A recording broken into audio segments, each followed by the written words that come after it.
Good afternoon, welcome to Feel Good with Tato Malay here at Wow Very Good Live. And well, we're still trying to fix some things here before we really start our discussions for this afternoon. Marami tayong pag-uusapan, magagandang mga topic, magagandang mga issues, or rather mga, well, iba happenings, iba yung mga nangyari the past week.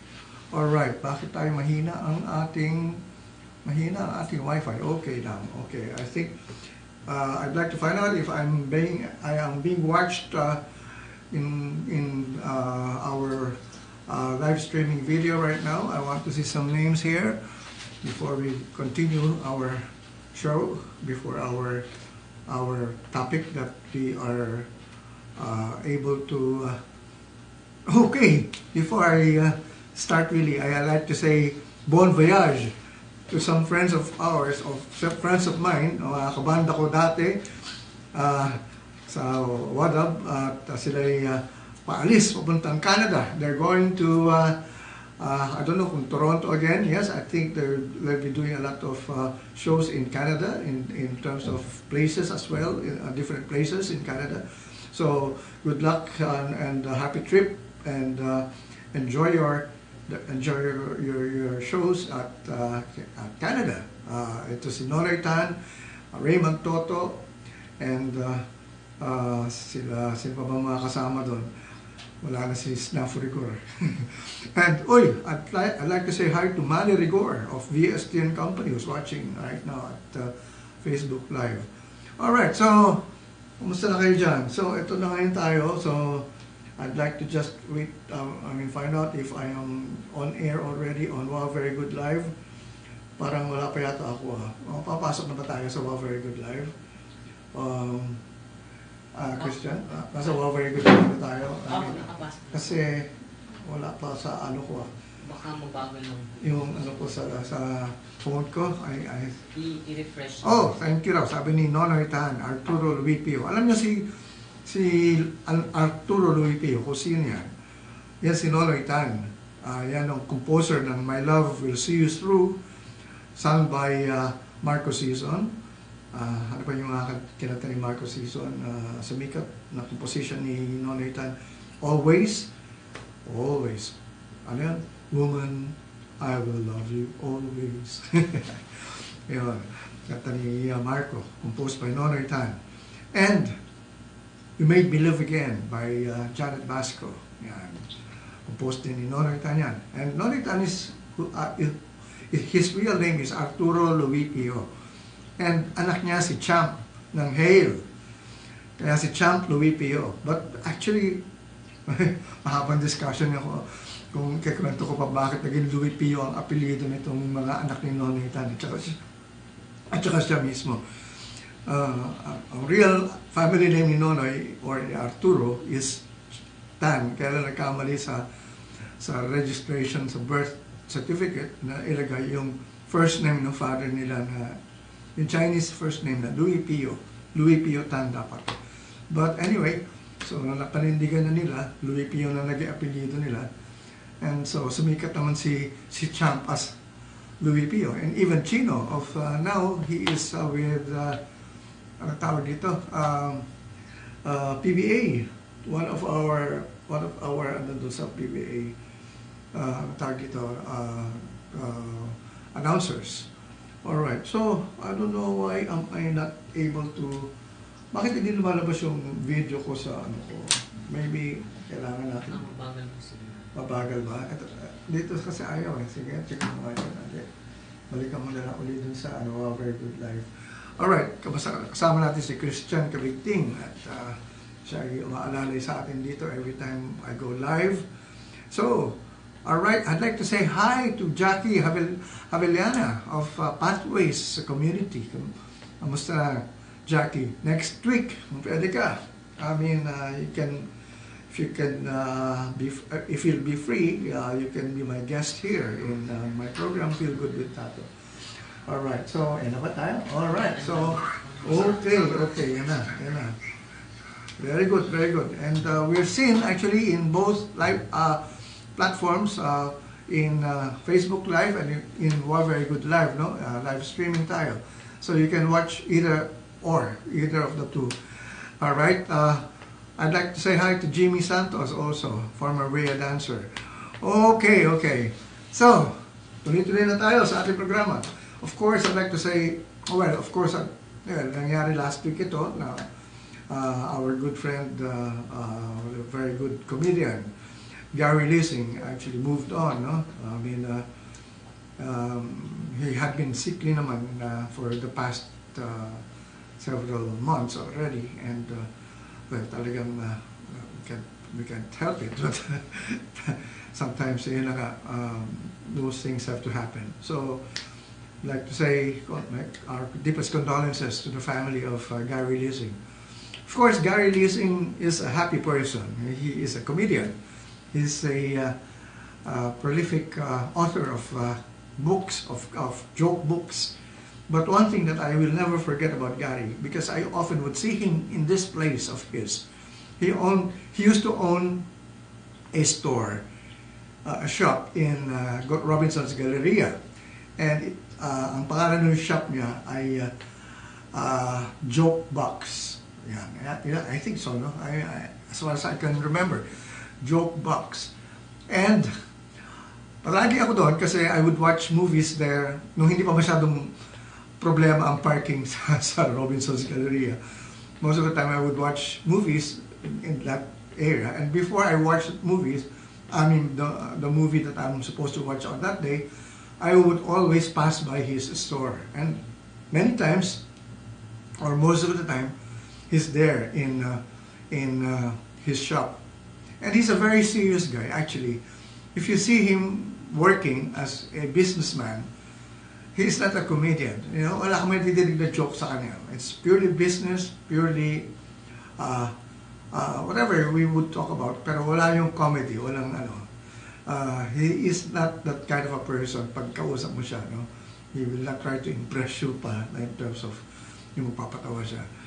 So, that's how Gary Leasing is, no? Sabay, ganun naman ng mga komedyante. A lot of them, when you really see them in person, or when you are with them in person, they're very, quiet, they're very serious. At hindi mo akalain na komedyante sila dahil parang wala silang ano tawag doon, walang laughter in terms of pero of course they're very, very nice. I'd like to say hi to Bobby Bautista and David Lee, and also to Cesar Season, and Lance Edward is watching. Okay, hello. So, to continue, all right, Lance Edward is watching at Wow Very Good Live. Continue. Ayun na nga, doon sa joke box niya, that's what, I would always drop by because of one thing. I don't normally buy, kaya medyo siguro asar sa akin si Gary noon kasi hindi naman ako bumibili ng mga binibenta na rin. Kaya what are these things that he would sell, that he was selling before in his joke box shop? Mga sex toys, mga sex gadgets, whatever, mga vibrator, mga ano, and yun lang mga anything na nakakatawa naman, pero anything that deals with sex, no? So it's basically a sex shop, no? And people know that it is that kind of a shop, and people go there, especially women. And ako naman, palagi ako pumupunta doon dahil pinapanood ko yung mga babae pag nina-demonstrate ni Gary yung mga binibenta ng mga toys doon for women or for whatever, for sex, no?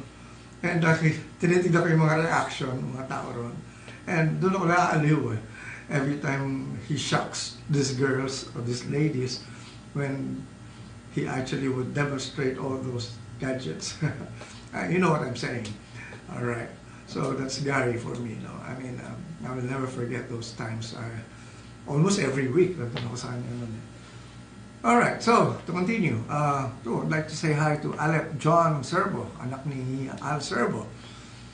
And, aside from that, I'd like to invite all of you, please watch Quezon's game. Ay nako, Ang ganda-ganda ng pelikulang ito. Sayang kung hindi nyo mapapanood. It is a movie that every Filipino should watch. I mean, huwag niyong pakawalan ito. Siguro baka bukas, kasi Wednesday, normally nagpapalit ang mga pelikula every Wednesday. So sayang kung hindi nyo mapanood. Napakagandang pelikula. And that is exactly everyone, the same things that people would say about this movie na mga nakapanood na. Ang ganda-ganda na pelikula. It will really bring you back to those days when Manila was so different from the Manila today. Makikita nyo, ang ganda ng Manila nun. Meron tayong parang Venice pala, na may mga river taxis tayo hindi ko na ma-describe kung ano yung mga river taxis na yan. Watch the movie. So, talagang it is something that is, I would say, hindi naman sa nakakaiyak dahil may iyak ka na malungkot. Hindi. May iyak ka dahil you'll be so proud of what a president like Quezon, a Filipino president like Quezon, did for the world, basically, yung ginawa niya for the Jews na save niya, those who were able to come to the Philippines. Well, yun na nga, talagang ibang klase siya. As a matter of fact, I've met some Jewish families when I was a child, when I was still small. We used to live in Pasay, Lourdes Street. Doon sa ako na yun, nakakita ako, bakit ang dami mga foreigners yung street namin. Karamihan doon mga Spanish, mga Americans, mga German, iba Jewish na, no? And they were those who actually came from that particular place na na-save nga ni Quezon. So, please, if you have time tonight, tomorrow, baka ngayon last day na siguro yan kasi walang masyadong tao nanonood. Sayang eh. This should be shown in all cinemas. And not only in all cinemas, but in all schools, for that matter. Ang ganda ng pelikula na yan. I'd like to say hi to Miguel Dacanay. Oy, pamungkin ko ito. Arlo Dichoso. Alejandro Menorca Malay. And, sino pa? Yan. Okay, meron pa. Okay. Okay, so, ano pa ba mga kuha natin before we talk on the topic that I prepared for today? Basically, by the way, yun na nga, if you remember last week, my guest was Princess Miriam Kiram, Princess Miriam Taglao Kiram, and last Sunday, we formally, announced, last Sunday, kasi Tuesday na ngayon, our newest library cafe. Kasi ako may mga library cafe in Baguio, actually Kamalayan Library Cafe. Pero sa Baguio, ang nangyari is Kamalayan Library lang. And dito, like last year, I opened a Kamalayan Library, but inside the cafe of Ma'am Wilma Galvante, in Love and Light Energy Cafe, there was a library, Kamalayan Library there. Pero ngayon, it's Kamalayan Library Cafe because at the same time, not only we opened a library which has books on Kamalayan, on consciousness, on metaphysics, on everything na magandang basahin about positiveness or positivity, whatever, or spirituality. Everything is there. So you can drop by. At the same time, we were able to launch our Kamalayan coffee. Finally, after 10 years, meron na akong masasabing Kamalayan coffee. Next week pa available ito. It's already here. Ano na siya? Ang sarap ng ingredients niya. Very healthy. Good for the body. Good for the brain. It has ingredients like Gotuloka ba yan? Gotuloka. I forgot the real name. Anyway, it's good for Alzheimer and for yung aneurysm. no? Yung mga nangyayari sa pag nagkakaroon ng sakit sa brain. So aside from that, yun na, it's good for cholesterol and diabetes. So merong mga ingredients doon good for those things. At hindi siya meron siyang sulu coffee. It's basically coffee talaga. Hindi siya when I say Kamalayan coffee, it's really coffee from sulu coffee, sulu beans. Yan ang masarap doon. And aside from that, non-dairy siya. We have dalawang klase, Kamalayan brew and Kamalayan brewed coffee and Kamalayan coffee na merong parang, well, I would say 3-in-1 na, no? Kasi nakasachet na siya pag nilagay mo sa cup, ready to drink. You don't have to put in sugar because it's basically non-dairy and non-sweet. Wala siyang matamis siya pero hindi siya nakaka-add sa natin, cholesterol or sa pagkakaproblema sa ating katawan. Alright. So before we go to our topic, I'd like to say hi to Ricky Dizon and Lester Perio Malay. Alright.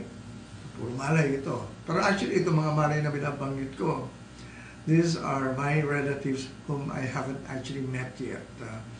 Many of them I have only see their names in Facebook, which we've never met in person yet. Marami pala mga Malay, lalo na sa Romblon. Mga kamag-anak ko rin yan.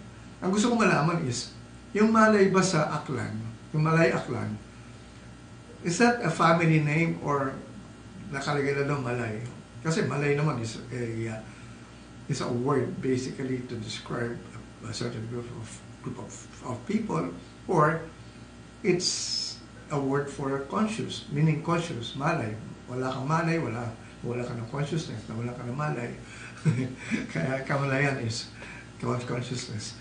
Alright, so, okay, ilang minutes na ba tayo? 20 minutes na tayo. Nasa intro pa lang tayo.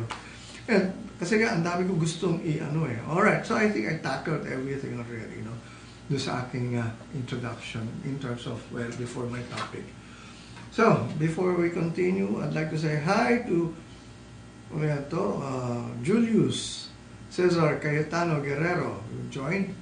Alright, welcome to Kamalayan, welcome to Feel Good with Tato, Maricel Paris, Aiza Manabat Andres, Maria Lourdes Fernando, Norbert Rondero from the States. Okay, and Alejandro Mendoza Kamala. Alright, so, ayan, mga nanonood sa atin sa Kamalayan, sa Very Good Live. Alright, so, let's start our topic.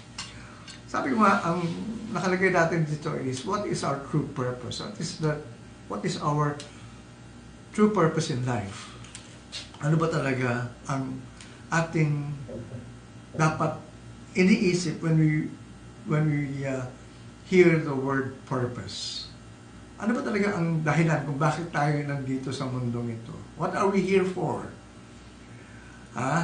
Ang daming nating iniisip, no? As a matter of fact, many people think that we came here for only one purpose.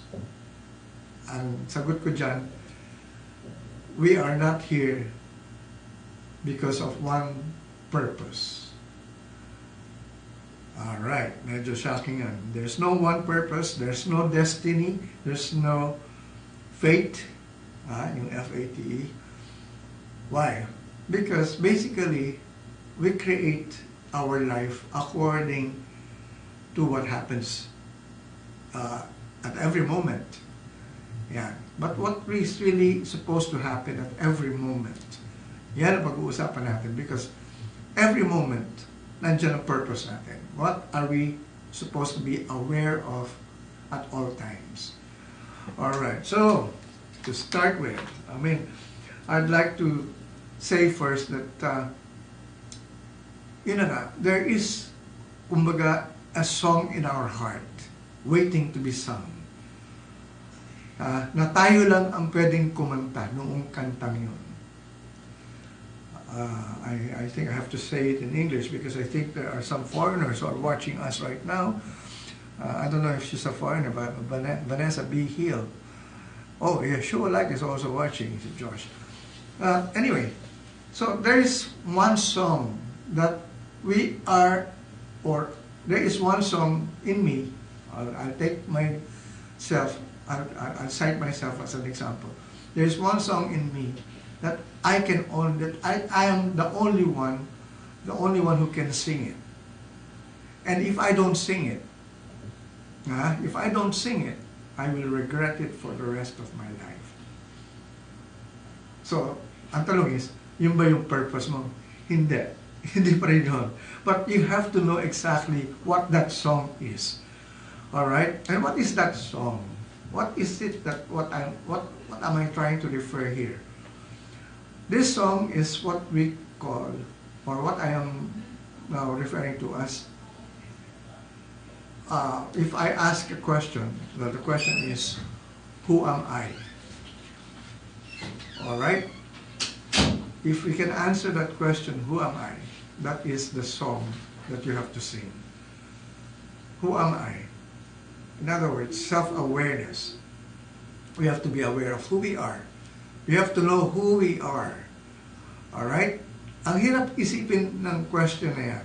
A lot of people, when I ask them that question, they cannot give me a definite answer at once. As a matter of fact, many of them don't really know who they are. I don't blame them because we were never really taught to really find out who we are. Ito yung hindi tinuro sa atin kung paano natin madidiscover kung sino tayo. And that is exactly the secret where we are now going to discuss our true purpose by knowing who we are. Alright? So, how will we start knowing who we are? Okay, when we were children, as early as, at what age do you recall yung mga early memories natin? 2 years old, 3 years old? Yan yung mga, siguro, mga pangyayari na medyo may vague, memory of those years. But then again, nung bata tayo, alam na natin kung sino tayo. Marami sa atin nagsasabi na nung bata tayo kung ano yung gusto nating maging. Marami sa atin nagsasabi, gusto ko maging pulis, gusto ko maging fireman, gusto ko maging abogado, gusto ko maging engineer, gusto ko maging doktor, gusto ko maging nurse. So, marami tayong mga ganyang ambisyon na nung bata pa tayo. Of course, yan, nagkakaroon ng mga pagbabago dyan. But many of them, hindi na nagbago.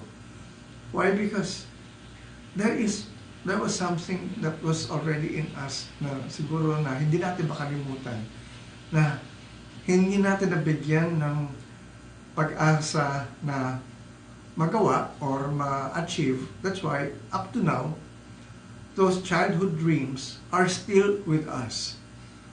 Alright, so, okay. Umpisahan ko Ito na yung kailangan natin malaman. How do we get to know who we are? Alright? Many of us won't really find out in terms of asking, if we ask ourselves a question, parang nasabihin lang natin, well, I will answer it by my name, I will answer it where I live, I am Tato Malay, I live in so and so, I am this age, I am of this age, my parents are so and so. Ganun ang identification natin. That's basically how we find out about who we are, based on that kind of information. What is my height? What is my weight? What is my nationality? What is my religion? That is where we identify ourselves with. But, okay, nandiyan na yun. Tama naman yun. Kasama yun. But more than that, we have to be more aware of who we are in terms of how we think, how we feel, how we actually look at life, how we react from whatever is happening outside. And these are, this is a result, or these are a result of basically our, ito na yan, personality is one of them. If you're aware of what your personality is, okay, you can base your knowledge of who you are upon knowing what personality you have. And what is the basis of our personality? Well, let's put it this way. Di ba, pag nagsusulat tayo sa mga, I don't know if you've heard of this mga slum book. Dati, nung high school ako, grade school, uso sa amin nun. Sulat ka rito, parang slum book. Yung parang, what is your ambition? What is your dream? Yung mga ganyan, no? So, doon natin nakikita, what do you like? What do you prefer in terms of food? Drinks, mga ganun. What color do you like? Yeah. And that would actually fall under our personality in a way. So, that can add to your knowledge of who you are. But more than that, we have to really know deeper. We have to find out more of ourselves in terms of, are we conservative? Are we introverted rather, or extroverted? Are we a feeling person or a thinking person? Are we a sensing person, or okay, siguro na yung iba nakakaalam ito. I'm talking of I don't know if you're familiar with Myers-Briggs personality types, wherein I think there are 17 types of personalities there, a combination of all those things. When you combine being an introvert and a sensing person and a perceiving person and or a judging person, all those qualities, no? Pag na-mix yan, actually apat lang yung imimix mo sa yung personality. I'll give you an example para lang makuha lang ninyo, no? But for those who understand it, okay lang. Sabayan nyo ako dito. But to those who are not familiar with this, and this is your first time, marami nito sa sa Facebook, sa internet, no, the mga exam. But if you want a real talaga yung magandang or comprehensive test of knowing who you are, you can take the exam from, I think there's a company here that actually runs this Myers-Briggs tests program. No? So, all right. I am an extrovert, which is E. Yeah. I am an intuitive person, which is shortened with N. I am a feeling person, and F, ENF. Yeah. And I am a perceiving person, ENFP. Yeah. All right, so ENFP, what does it mean? I am an extrovert as against being an introvert. Although sometimes I'm introverted at times. When I say introverted, I enjoy being alone. I can be alone for certain number of hours na I'd still feel happy, no? Kasi kadalasan ng mga introvert, they would just want to be alone forever. Ako naman, I can be an introvert as well, but I am really an extrovert most of the time. So, being an extrovert, I enjoy being with people. I am at home being with people, no? Hindi ako namumroblema facing an audience. So that is who I am. That's part of my personality. And the next combination is E, N, which is intuitive. And what does that mean? I am not really a thinking person. If there is an issue, I actually don't try to analyze first. Hindi ako nag-analyze. But there is something that I hear, or a message that I feel or get to really feel, hear, na kung saan ay yun ang nagiging opinion ko, or my way of judging exactly what that thing is. Alright, so I don't normally think, I use my intuition. And normally, I get a higher percentage na mas tama ako whenever I use my intuition over my thinking power or thinking prowess. Alright. The next one is, I am a feeling person. Alright. I more of feel first a situation than the opposite of feeling, which is sensing. Alright? Ang sensing kasi is, you have to experience it. You have to taste it. You have to, ganun ang sensing eh. Ang sensing kasi, di ba, yun yung, tama ba yun? Tama. E-N-E-S, and then, I-N-I-S, and then, sorry. Ang feeling, and ano ba ang opposite ng feeling sa ano? Anyway, a feeling and thinking pala, rather. Intuitive and sensing. Yan, mali ang kuha ko kanina. Kanina doon sa letter N, I was more into intuition than sensing, than relying on my senses. Alright? Sorry for that. Feeling as against my thinking power. I normally feel first. Like for example, if I see a work of art, yung mga painting, alright? Yung painting, if I were a thinking person, alright, I would be concerned about the lines, about the color, about the shades, the degree of whatever there is. No? I would be concerned more about the technical aspect if I were more of a thinking person. A feeling person doesn't look at all those things.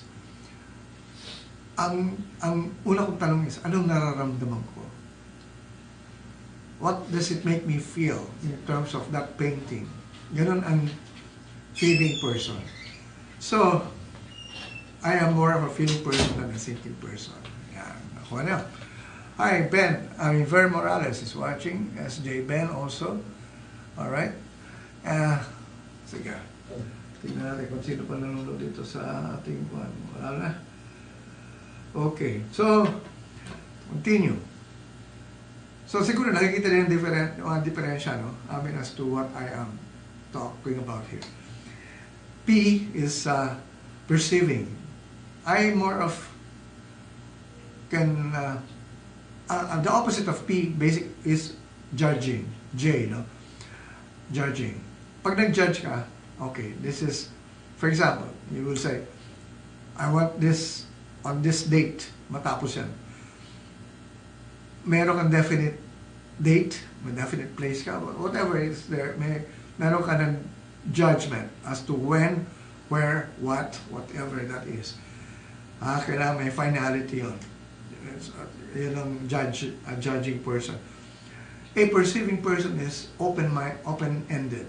Sige, we'll just let it be. I allow some more time. I can just more of give more ano tawag dito, I can actually extend the deadline, whatever. Ayan. Hindi ako yung kailangan tapos kagad dito. Ako yung pwede magpasensya pa. That's how I can perceive things. No? Parang, alright, I can just allow it to happen. Yung iba kasi, hindi pwede yan. Kailangan ganito yan. Okay.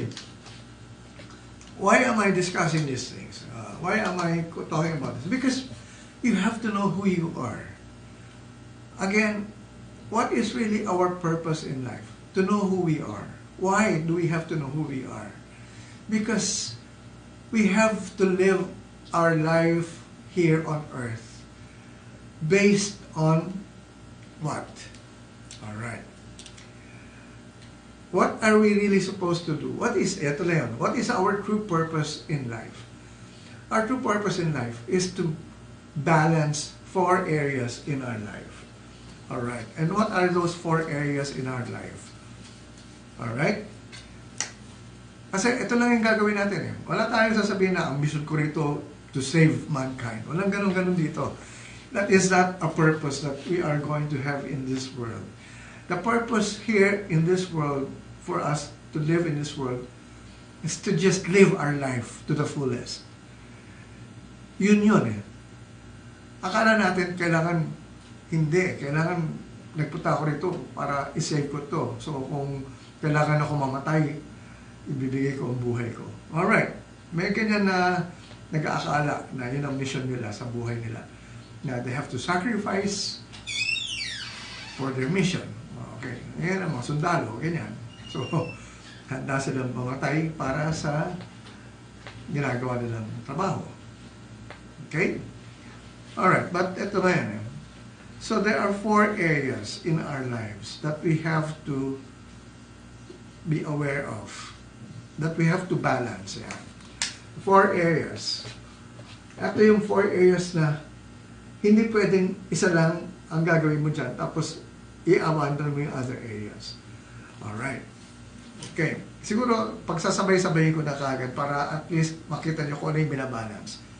Number 1 is our health area. Alright. Number 2 is our wealth area. And then number 3 is our love or relationships area. Relationships area. And alright, number 4 is our success area. Yeah. Okay. Health, wealth, love, and success. Health, our body, yung katawan natin, kalusugan natin. Ano ba ang kailangan natin tignan dyan? Kailangan healthy tayo. Hindi tayo pwedeng mabuhay sa mundong ito na hindi tayo healthy. Dusa or anong tawag ito, we'll just be living in hell if we are not healthy. So, hindi tayo magiging masaya sa buhay natin. Pag marami tayong sakit, marami tayong nararamdaman na hindi maganda. So, we have to really pay attention to our health. That is one area in our life that we cannot let go. Like for example, yung iba dyan, nagtrabaho na ng husto. Okay, they paid attention to too much wealth. Dahil kailangan daw nila ng maraming pera para sa pagtanda nila, meron silang pera for their retirement, meron silang pera pang gagastos sila sa kalusugan nila or sa kanilang pag-good time. But many of those who have spent too much focus on their wealth area, chances are napabayaan nila either their relationships or yung love area nila or yung health area nila. And if napabayaan nila yung one of them, you know, their relationships, for the matter, for a family, napabayaan yan, eh malaking problema yan. Hindi ka rin magiging masaya. So, you cannot just say, I will focus on just the wealth area and then the rest will not matter. Everything here matters, would matter, rather. All these 4 areas. Success. I mean, alright, what are we doing now? What are we going to do to make us happy? When we say success, ito rin hindi naman sasabihin na kailangan kumikita ka ng pera dyan. Marami tayong mga bagay na ina-enjoy na ginagawa dahil lang masaya tayo. Like for example, many of my friends have this, not many, no? Pero many of, not many, no? Some of my friends actually enjoy, ang tawag dito, yung um, playing any sport, or yung golf, no? Yeah, for that matter. So, they joined mga competitions just because, they play golf for the fun of it. But sometimes they're too good playing. They actually find themselves competing already in that sport. And somehow they become winners, and so they become successful. So, yun lang kwan natin. So, you can actually attribute success in other areas as well. So, but more or less, what are the things that would make us feel happy in terms of our dreams? Have we achieved them, our dreams? Yung mga nasa bucket list natin. Ito yung mga talaga dapat natin tinitingnan. This is our main purpose, to balance all this, to experience all this. Okay, now going back dun sa kanina binanggit ko, me being an extrovert, intuitive, and a feeling person, and at the same time perceiving person, ENFP, how am I able to adjust or adapt my personality or use my personality to these 4 areas in my life? So dyan natin talaga nakikita ngayon, saan natin na-enjoy ang sarili natin. Like for example, sa wealth area natin. So trabaho na lang. Okay. If, for example, trabaho ko, no? Alam niyo, ENFP. Ang ganda ng ENFP, akala ko dati, extrovert ka, pwede ka kahit saan. But, I found out later on that most of the ENFP people have a cause that they actually would want to champion. And who are these people on that same kind of a personality? I discovered ang mga taong nasa ENFP category where sila Mahatma Gandhi, Dalai Lama, Oprah Winfrey, Abraham Lincoln, sino ba? Basta yung mga may pinaglalaban pala, na may mga advocacies, may mga china-champion na causes. Kaya pala sabi ko, during that time, when I was doing my job as an executive in in the record industry, parang sabi ko, parang may kulang. I was so successful I was receiving a good pay, kumikita ko ng maganda, so I was earning. I was happy with it. I was successful. Alright, so ganun, no? I mean, wala akong masasabing hindi ko naman ginusto. But then, after several years, I still felt something was lacking. Meron pa akong hinahanap. Akala ko yun na yun eh. And then parang doon ko na-realize na parang what's wrong with me? I have had so much success, pero ayaw ko na ituloy. Gusto ko na mag-shift. And then somebody told me, alam mo, Tato, you're confused. You don't know exactly what you want. You're doing this, but basically your mind is somewhere else. So that was when I decided to go to the guidance, to seek guidance in terms of real professional guidance counseling. So I went to a guidance counselor. I asked them, I want to take an exam. I don't know what's wrong with me. I want to know exactly who I am. I want to find out more about who I am. Is there a way of doing it? Sabi nila, you take this series of tests. So I took the test of, one was the Myers-Briggs test, a long or very lengthy exam. And sabi ko, ENF, na-discover ko, ENFP ako doon. And the other one was the Enneagram. So both I did. And then I discovered, wow, totoo pala, ito nga ako. And I confirmed it because I felt it. No? Lahat na lumabas sa test na yun. Sabi ko, okay, so if I know this is me, what do I do now with this information? Sabi nga nila, this is the way you should live your life. If you know who you are, you know what will make you happy. And so, since that will make you happy, how will you now address the 4 areas in your life with that information? So doon ko nakita how I would balance it. And so, eto na nga, dito ko na nakita. And this is the reason why I put up the I Am Kamalayan movement.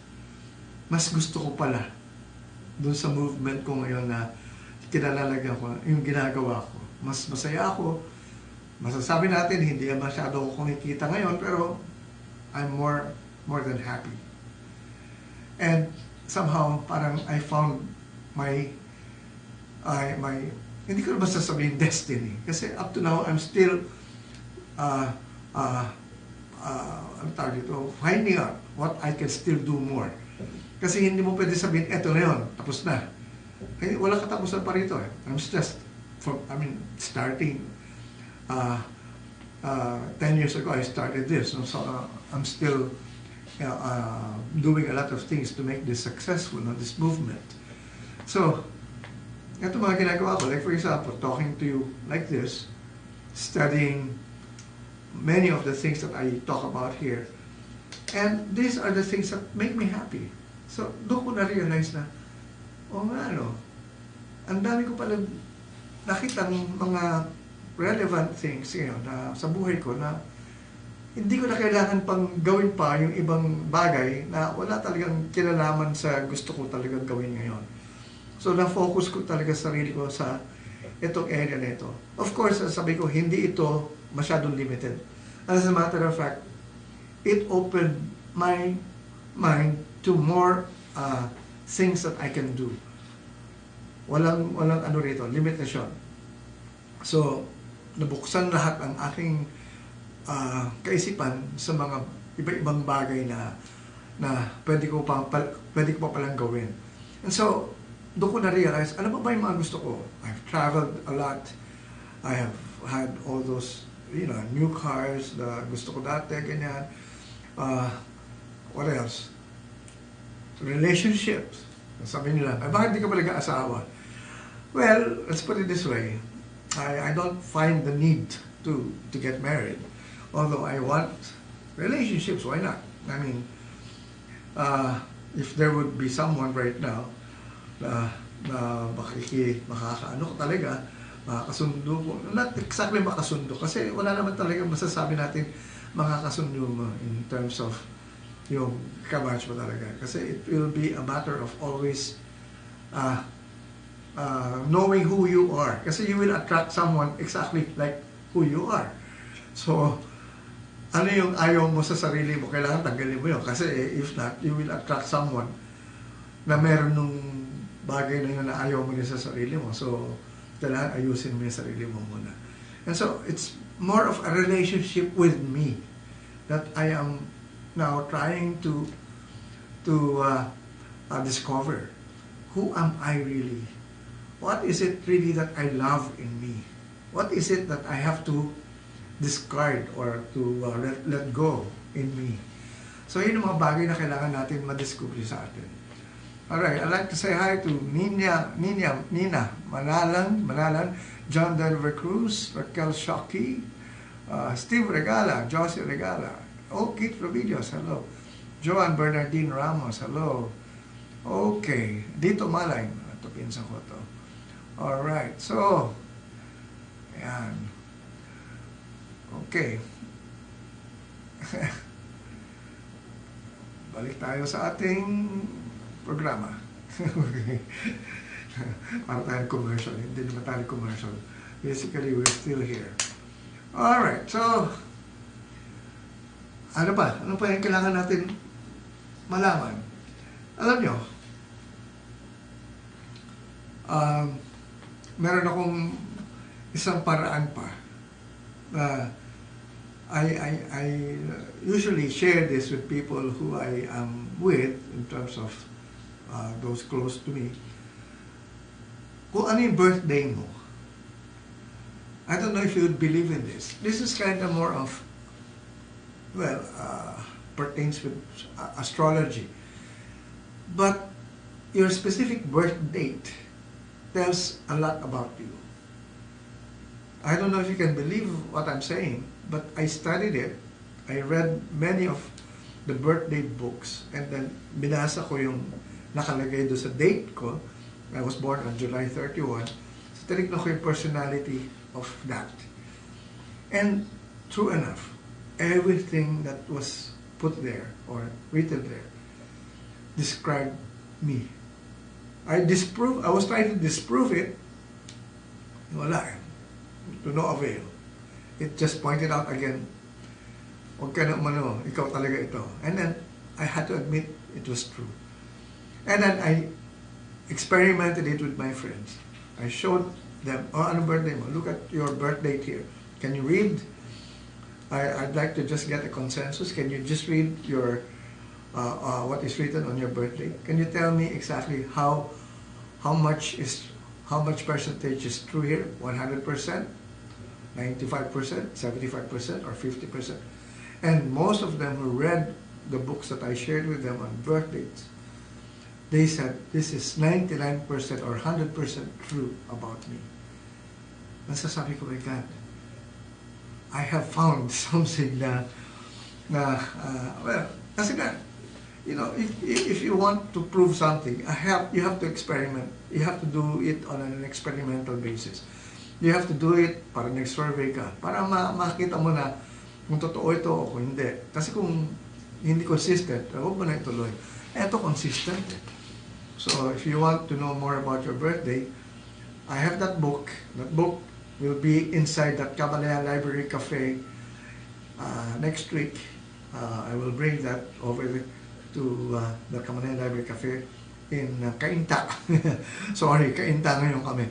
The last Kamalayan Library was found in Quezon City here at Don Antonio Heights, dun sa Love and Light Energy Cafe. Ngayon nagsara yun. So, nilipat ko ngayon. So, we opened a new one, a new library cafe. It's in Cainta. So, sa Village East, Cainta, Rizal. So, if you want to go there, let me know. I will give you the exact address. So, it's in Bronco Street. Alright. So, I'd like to say hi to John Lin. Hindi ko mabasa ito. Lauta. John Lin Lauta. Hello. And, sino ba? John Denver Cruz. Sagot na pangalan mo, John Denver. Okay. So, as I have always mentioned, if you actually were, ang tanong dito is, are you a man or a woman now? So, if you're a man, are you experiencing your life as a man, or are you experiencing your life as a woman? Which means, are you gay?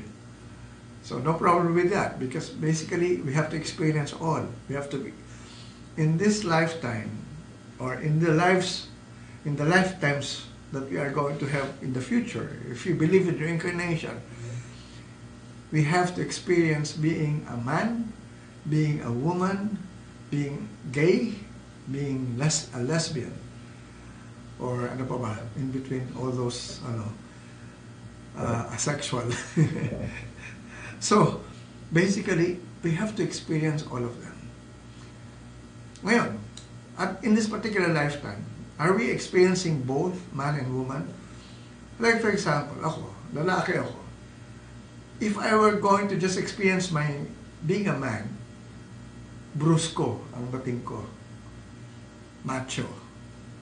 But if I will balance my personality in terms of being, not just being a man, but also being partly a woman, andun yung tenderness, andun yung caring, andun yung loving,